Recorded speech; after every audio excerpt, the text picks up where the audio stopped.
assembly.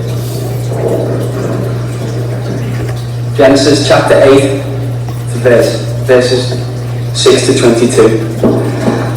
And it came to pass at the end of 40 days that Noah opened the window of the ark which he had made, and he sent forth a raven, which went forth to and fro. Colin Hughes has never read the Bible before, let alone in public. Forth the dove from him, to see if the waters were abated from off the face of the ground. And the dove came into him in the evening. Today, at most state schools, Christian assemblies are a thing of the past. The notices, we will be appointing a head boy and a head girl at the end of this week. I bring this to your notice. In the 1950s, order was enforced not only by staff, but by prefects appointed by the headmaster. There will be privileges obviously commensurate with those responsibilities. These will involve Richard Miles is a straight-A student who goes to a private school. He's top contender for head boy. Good morning. Take the register, Claire. Thanks. Dr. Liz Bidou has been teaching English in private schools for 20 years. She's got just 4 weeks to give this class a crash course in O-level English language. It's goodbye smartboard, hello blackboard.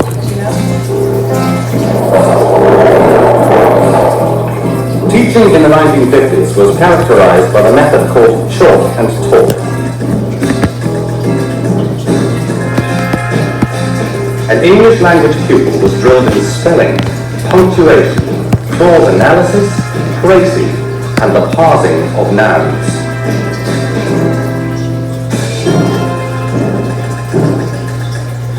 Today, English grammar barely features on the GCSE syllabus. It's an unknown quantity, but it is the requirements of the English language O-level that you know the following. You need a comprehensive knowledge of the major parts of speech. Sit still. Did I ask you to turn a page? You need to know about nouns, that is to say concrete, abstract, proper nouns, common nouns, collective nouns.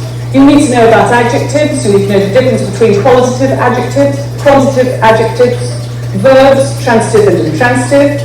You must be able to identify the various tenses which comprise the three main divisions of time, obviously past, present and future. Now then, let's start with some basics and let's find out what you know. If I ask you to come up here, you will take a piece of chalk and write something on the blackboard. Taro, please.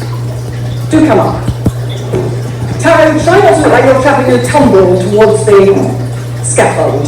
I would like you to write down the phrase, with no initial capitals, 5 children's games bags.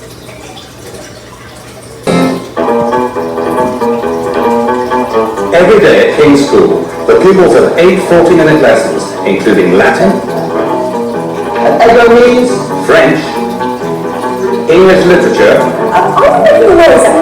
history, science, the main organs of the abdominal cavity. and maths. What I've just seen in your homework is an astonishing inability to take care. No smile! Get the arm up!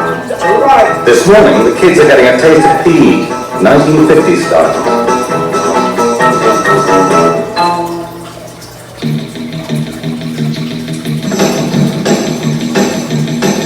Grammar schools in the 50s prided themselves on the fitness of their pupils. With the appropriate possessive apostrophe. 5 children's games bags. Tara Wells is predicted an A at GCSE. Put your hands up if you're happy with that.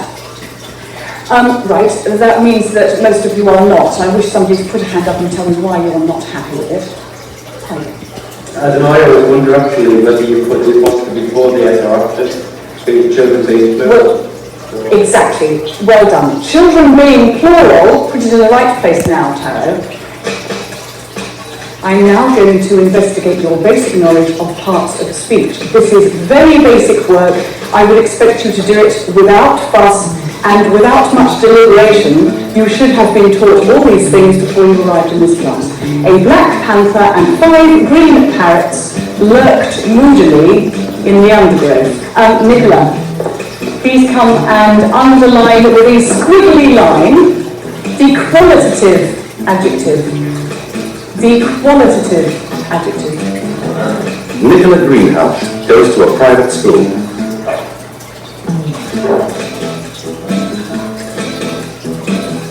The qualitative adjective. That's an adverb, not an adjective. Let's have, who have we, Pike, come answer please. I would like you to spell possession. Possession. Blaine Pike is predicted an A star in his GCSE English language.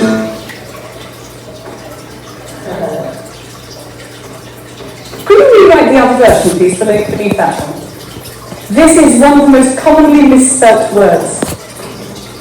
And his second version is the correct one. You must know this kind of thing. The examiner will think, you don't know any better, mark you down. There is a no tolerance zone with regard to spelling in this exam. Be very clear about that. Let's just try one more spelling. Benign. Let's have a look.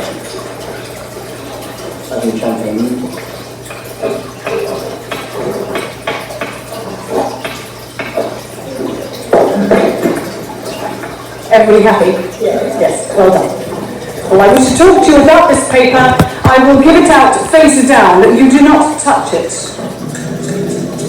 The lesson finishes with an English grammar test. The students must punctuate a paragraph, conjugate verbs, and complete a comprehension exercise. Can't do anything like that ever before. The physical training was administered in a military fashion.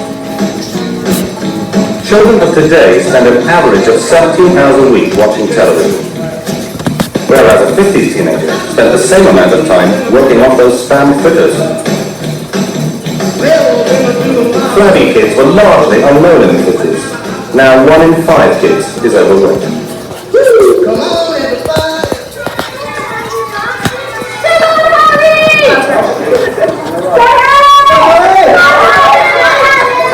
This is just a warm-up for the dreaded cross-country the children face in 2 weeks' time. Hi, I'm Harriet. The discipline and the rigour of the 1950s child is not within these children, and we'll have to impose that. It's going to be tough, so I'm afraid they're going to have to put up and shut up. Take your blazers off! The kids have 1 opportunity a week to write home, supervised by Mr. Vince. Hang on. If you feel that this letter writing is a chance for you to settle scores and to make your displeasure felt about the regime and the routine here at King's, then you can do that, but your complaint, your grievance will go straight to the top. And it may prejudice your relationship with the staff at this school. In the 50s, letters were read by the headmaster or housemaster, and any criticisms of the school were censored.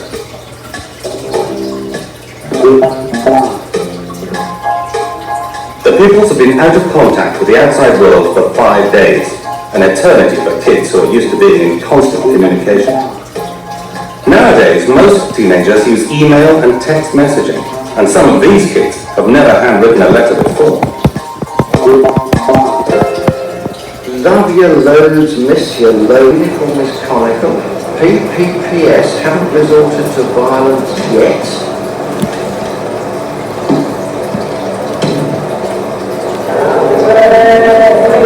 Today, school mealtimes are relaxed, but in the 50s, self-control was always in the making.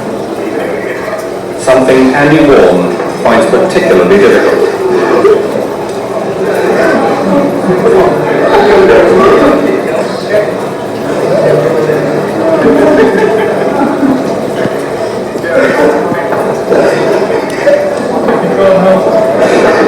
We will have a silent meal. Warren, if you don't want to be silent, you'll go in detention this evening.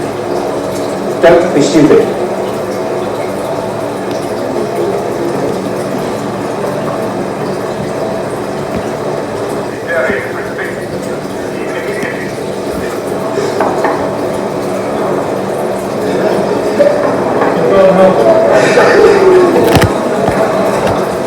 Wall, get out.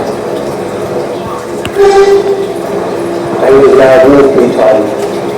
I said Barry Road is an hour of your free time. And not to sit an hour with Vaughan, it doesn't make any difference to me if there's one person or 5 people.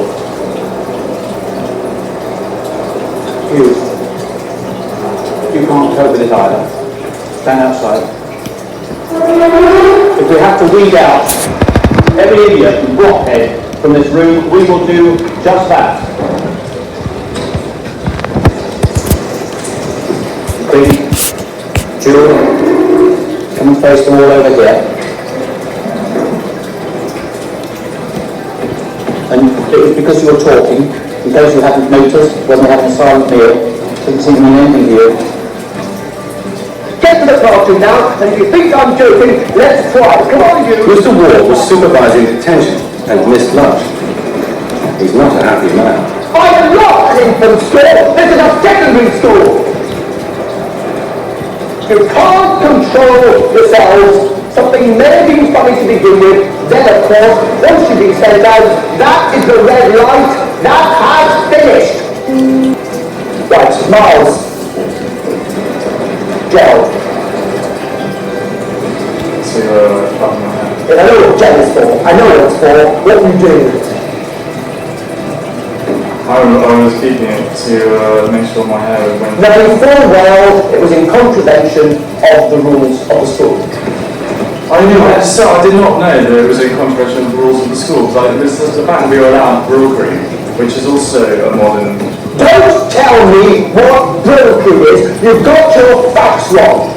You seem to think you know a lot about everything, but I think what you ought to do occasionally is just step down from your high horse. You don't know the answers to it all. There are people around, younger, a little bit longer than you, that know a smidgen, a tad, a kernel more than you do. I'll make myself clear. Yes, sir. Good. You have 1.5 hours detention. In the 1950s, rules, however petty, were rules. For this country, and you look at the records, you will see that the greatest things have occurred through self-discipline and self-control. Shackleton, for example, trapped at the South Pole with no boat, no radio, managed to get 28 men back from the South Polar wastes by his own unaided effort through common sense, leadership and intelligence. These are exactly the qualities Headmaster McTavish requires of his head boy and head girl. Right, finally, we come to the matter of head boy and head girl. And I have had many discussions with staff, and I myself have been watching you very closely, and I have come to the following conclusion. I would like you to come out with head girl Catherine McGeoch. It's the fulfillment of a lifetime's ambition for private schoolgirl Catherine McGeoch. The head boy will be Stratton. If you come here, Stratton. Goody Two-Shoes Andrew Stratton goes to a state school. He has accumulated more merits than anyone else in the class.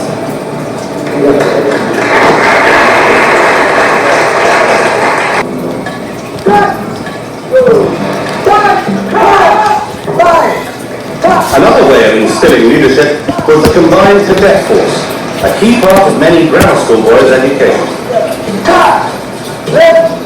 Listen to the beat.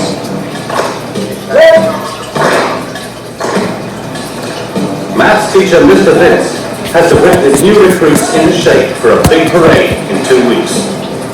We have got some big VIPs coming down here to see you gentlemen do a flashy drill display towards the tail end of the term. If you are useless, they will know it. And yet I am confident that you will pull off. In the 1950s, girls were expected to be young ladies. Deportment was taught in many grammar schools, giving girls the social skills to snare a husband. And after 3, we did and we pick up. 1, 2, 3, okay? When you did get a breakdown, but you just In here for like this, it's just not what to look at. Promise.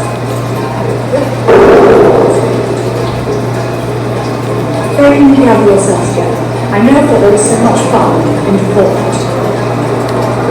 And walking away. The fool picks off the